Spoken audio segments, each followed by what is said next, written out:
لە وادەی بڕیار لێدراوی ئەنجومەنی سەرکردایەتی یەکێتی نیشتیمانی کوردستان حیزبە باڵا بەرزە سەوزەکەی ناومێژوی و ڕزگاری خوازی نەتەوەیەک یەکێتیەکەی مامی ڕابەر کە زیاتر لە 20,000 شەهید ناسنامەکەیەتی لە 21 دوانزە یەکەم هەنگاوی کۆنگرەی چوارەمی دەست پێ کرد.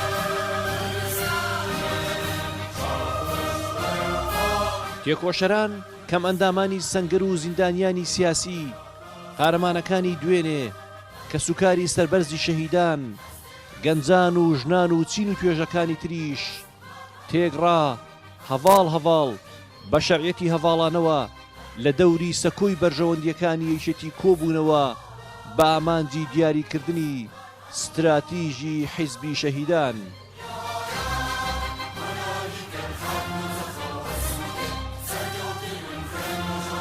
نوێبوونەوە دروشمی سەرەکی چوارەمین کۆنگرەی یەکێتی نیشتیمانی کوردستانە.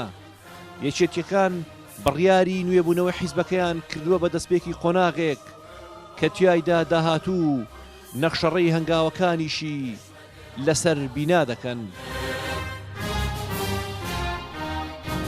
یەکێتی دوجار هەنگاوە گرنگەکەی جێبەجێ کرد، ئەو حیزبەی کە لە شەوەزەنگی تاریکیدا مەشخەڵانی ئومێدی کۆمەڵانی خەڵک بوو لەم قۆناغەشدا ئەرکێکی تری گرنگی جێبەجێ کرد کە تیایدا یەکێتی لە ژێر نسەی هەڤاڵانەوە پەیتا نوێگەری دەکاتە بنەمای هەنگاوەکانی داهاتوو.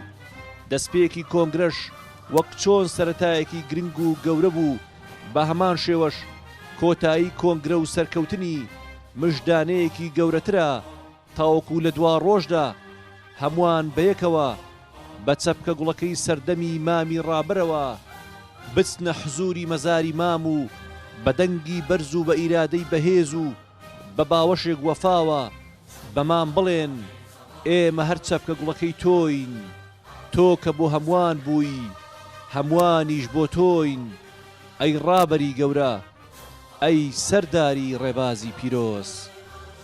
هونەر ڕەسوڵ، گەلی کوردستان.